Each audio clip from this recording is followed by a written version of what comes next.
My guest today is the Nightingale of India, Lata Mangeshkar. It's a pleasure to have you here on The Unstoppable Indians. I want to ask you a personal question. Your voice is a miracle of nature, लेकिन इसके साथ बहुत practice, बहुत discipline, बहुत training भी गया होगा. आप अगर इसको वेटेज असाइन करेंगे, कितना नेचुरल टैलेंट है और कितना डिसिप्लिन और ट्रेनिंग? और नेचुरल टैलेंट जो है वो 75% और बाकी जो है उसमें तो मेहनत तो करनी पड़ती है, रियाज करना पड़ता है, खाने पीने का ये रखना पड़ता है. हालांकि मैं रखती नहीं हूँ. मुझे लोग कहते थे कि मिर्ची खाने से गला खराब होता है. मैं मिर्ची खाती हूँ, अचार खाने से अचार खाती हूँ, दही खाने से. मैं बिल्कुल परहेज़ नहीं करती हूँ, क्योंकि मेरे पिताजी कहा करते थे कि गाने में परहेज़ की ज़रूरत नहीं है. सबसे बड़ा परहेज़ तो ये होता है कि आदमी अपना गाना जो है वो गाता रहे, मतलब वही करता रहे तो वो अच्छा रहता है. मतलब आपका गला चालू रहना चाहिए. तो वही मैंने किया पूरी ज़िंदगी. लेकिन जो लेसन्स आपने लिया, थोड़ा डिसिप्लिन तो हुआ होगा? नहीं, वो तो हुआ बिल्कुल.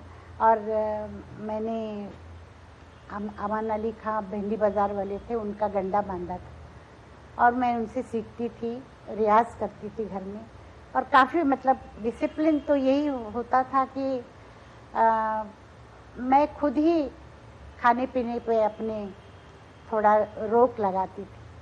बाकी तो आपके म्यूज़िक, आपके आवाज़ में 3 प्लैंक्स हैं जो मुझे दिखते हैं. एक तो है ये ग्रेट वॉइस, एक है आपका ये स्किल और आपका ट्रेनिंग, और तीसरी बात ये है कि आपका म्यूज़िक हमें नए इंडिया की तरफ ले जाता है. 50s, the new spirit of India, the Nehruvian India. क्या वो पीरियड आपके लिए बहुत ही स्पेशल है, अगर आप सोचें कि इंडिया के लिए कैसा समय था और आपके लिए कैसा समय था? वाकई वो पीरियड बहुत ही अच्छा था, इसमें कोई शक नहीं. कि जिस पीरियड में हमने मतलब शुरू किया काम, 40s, 50s, 60s, 70s, मतलब बहुत ही अच्छा पीरियड था. और गाने के लिए बहुत अच्छा था, फिल्में बहुत अच्छी बनती थी और एक काम करने वालों में एक अपनापन था, बहुत अच्छा लगता था. आज सब दूर हो गए हैं. और पेट्रियाटिक स्पिरिट भी बहुत था, तो बहुत गानों में भी पेट्रियटिज्म का रिफ्लेक्शन होता था.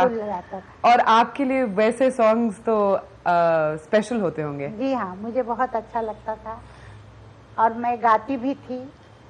और मैं एक और बात बताऊं कि उस वक्त क्या था कि देश के ऊपर कोई भी किसी तरह का संकट आए तो मैं अपनी फिल्म इंडस्ट्री की बात करती हूँ, हमारी फिल्म इंडस्ट्री पूरी खड़ी हो जाती थी. सारे इकट्ठे होके शोज करते थे, पैसे इकट्ठा करते थे, कहीं जाना हो तो जाते थे, मतलब आर्मी को मिलने जाते थे, लोगों को मिल के मतलब मदद मांगते थे. वो बात अब नहीं है. लता जी, आप इतनी फ्रैंक हैं, मैं पूछने वाली थी आपसे कि वो स्पिरिट, वो इमोशन आज मिलता है कि नहीं, लेकिन आपने अपने आप बोल दिया कि वो स्पिरिट आज नहीं है. लेकिन मैं फिर से अभी 50s का बात करना चाहती हूँ. It was a great period in Indian cinema. You were associated with the great heroines, whether it was Nargis or Meera Kumari. आप अगर वो पीरियड के बारे में सोचे, फेवरेट सॉन्ग पूछना बहुत ही डिफिकल्ट क्वेश्चन है, लेकिन एक सॉन्ग जो उस पीरियड को बहुत सिंबलाइज करता है. आएगा आने वाला. और हाथों हाथ मुझे आपसे ये भी पूछना है, जब पंडित जी ने आपका ये गाना सुना, आए मेरे वतन के लोग, ऐ मेरे वतन के लोग, आपको कैसा लगा? उनके आंखों में तो आंसू आ गए. आपको कैसा लगा वो गाते हुए? मुझे बहुत अच्छा लगा, गाते हुए बहुत अच्छा लगा. हालांकि एक दिन पहले मैं बीमार पड़ी थी, मैं वैसे ही दिल्ली गई और 26-27 को हमारा शो था. 26 को मैं दिल्ली गई थी और शो में गाते वक्त मैं अपने आप को भूल गई थी। मतलब मेरे आँखों के सामने वही सब समा आ रहा था कि क्या हो रहा होगा बॉर्डर पे। तो मैं अपने आप को भूल गई और मैं गाती रही और गा के मैं अंदर आई और एक कुर्सी पे जाके मैं बैठ गई एक कोने में चुपचाप। तो मुझे महबूब खान थे अब प्रोड्यूसर डायरेक्टर, तो उन्होंने उनकी आवाज़ सुनी मैंने कि अरे लता कहाँ है, लता को बुलाओ। तो मैंने कहा महबूब साहब मैं यहाँ हूँ। तो कहने लगे इधर आओ इधर आओ, पंडित जी तुमको बुला रहे हैं। और मेरा हाथ पकड़ के वो जल्दी जल्दी मुझे लेके गए बाहर। पंडित जी खड़े थे और उनके पास में ही मिसेस गांधी इंदिरा गांधी का। तो मुझे जाके ले गए और कहने लगे देखा ये है हमारी लता, कैसा गाया उसने। तब मुझे पंडित जी ने कहा कि बेटा तुमने मुझे आज रुला दिया, घर कब आ रही हो, शाम को आ रही हो ना। मतलब उनके यहाँ चाय पे बुलाया था। तो सारा ही मतलब अलग ही एक समा था। मैं I want to go back right to the beginning. और आपके पूरे फैमिली में आप जहाँ देखिए सारे म्यूजिशियंस ही हैं। आपके फादर भी म्यूजिशियन थे, एक्टर भी थे। कैसा माहौल था घर में? क्योंकि ये लगता है कि मंगेशकर सरनेम के साथ म्यूजिक आता है। नहीं, माहौल हमारे घर में जब पिताजी थे, मैं तो बहुत छोटी थी, तो गाना तो दिन भर ही होता था। जो हमारे ड्रामा कंपनी थी तो वो, पर पिताजी बहुत कंजर्वेटिव थे। मुझे मतलब बच्चों को नाटक देखने जाना वगैरह उनको अच्छा नहीं लगता था, घर में ही रखते थे। और कपड़े भी वो पसंद करके ही हमारे लिए लेते थे। और कुछ बातें मतलब उनकी थी कि ये कुंकू लगाना चाहिए, हाथों में चूड़ियाँ होनी चाहिए, बहुत ये थे मतलब पर्टिकुलर थे, बहुत पर्टिकुलर थे। और मेरी मदर 9 यार्ड साड़ी पहनती थी, जो हमारे महाराष्ट्र में पहनते हैं वैसे 9 यार्ड। आप 7 साल की थी जब आप अपने पिताजी के साथ टूर पर शुरू कर दी? मैं 9 साल की 9 साल की थी। 9 साल की थी तब मैंने फर्स्ट टाइम उनके साथ गाया।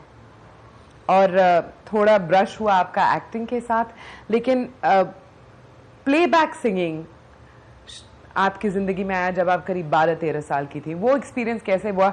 आप प्लेबैक सिंगिंग की तरफ कैसे पहुंची? नहीं, प्लेबैक सिंगिंग का तो पीरियड आया, मैं अंदाजन 16-17 साल की थी। पर उससे पहले मैं एक्टिंग करती थी फिल्मों में, क्योंकि दूसरा कोई चारा नहीं था, एक्टिंग करना ज़रूरी था, तो मैं एक्टिंग करती थी। और मराठी फिल्मों में छोटे छोटे रोल, हीरोइन की बहन, हीरो की बहन, ऐसे मुझे रोल मिलते थे। और मुझे अच्छा नहीं लगता था, पर काम करना ज़रूरी था, क्योंकि मेरे घर में उस वक्त हम 4 बहनें, भाई और माँ, मेरी मौसी की बेटी थी, वो भी थी मेरे साथ। और रिस्पॉन्सिबिलिटी आप पर था? हमारे ऊपर, हाँ मेरे ऊपर थी। और उसके बाद प्लेबैक सिंगिंग की तरफ आप कैसे बढ़ी? प्लेबैक सिंगिंग के जब जिनकी कंपनी में मैं थी, बेबी नंदा को आप जानते हैं ना, उनके पिताजी थे मास्टर विनायक, वो बहुत अच्छे डायरेक्टर थे और एक्टर भी थे। उनकी कंपनी थी प्रफुल्ल पिक्चर्स, उसमें हम लोग काम करते थे। तो उनकी डेथ हो गई यहाँ बॉम्बे में 47 में उनकी डेथ होने के बाद मुझे प्लेबैक, मतलब मैं चाहती थी कि प्लेबैक गाऊं, मुझे एक्टिंग करना पसंद नहीं था। तो ऐसा कुछ मौका मतलब मिला मुझे कि एक हरिश्चंद्र बाली नाम के म्यूज़िक डायरेक्टर थे, उनको मुझे उनके पास कोई ले गया और उन्होंने मेरा गाना सुना और वहाँ से मैंने प्लेबैक सिंगिंग शुरू की। मैं आपसे पूछना चाहती हूँ, उस समय बॉम्बे की फिल्म इंडस्ट्री में आप, you were a young girl, Was it a struggle to work in the industry in those days? कोई परेशानी थी कि काफी comfortable atmosphere था? नहीं, क्या था कि मुझे ना कुछ मालूम ही नहीं था कि क्या होता है। अभी मैं आपको हंसी आएगी सुन के कि मैं जब प्लेबैक मैंने शुरू किया तो मैं बॉम्बे टॉकीज में जाके बैठती थी, तो एक कोने में मैं बैठी रहती थी। मुझे नहीं मालूम था कि यहाँ कैंटीन है, यहाँ चाय मिलती है या खाना मिलता है। मैं बैठी रहती थी सारा दिन, भूखी प्यासी, कुछ नहीं, काम करके चली आती थी। और बाद में मुझे एक दिन एक किसी डायरेक्टर के असिस्टेंट थे, वो आके मुझे कहने लगे कि लता तुम खाना खाओगी? मैंने कहा यहाँ खाना कहाँ से आएगा, अभी घर जाके ही खाना खाऊंगी। कहले नहीं नहीं तुम चलो, मेरे साथ चलो, मैं तुमको खाना खिलाता हूँ। तब मुझे मालूम हुआ कि कैंटीन होता है स्टूडियो में, नहीं तो मैं एक अपने कमरे में बैठी रहती थी, मैं बिल्कुल जानती नहीं थी। तो स्ट्रगल समझिए, ट्रेन से जाना पड़ता था, कई मर्तबा पैदल, कई मर्तबा टांगा मिल जाता था तो टांगे से। तो ये तो स्ट्रगल था, पर उस वक्त महसूस नहीं होता था। काम करने की इतनी इच्छा होती थी कि महसूस नहीं होता था।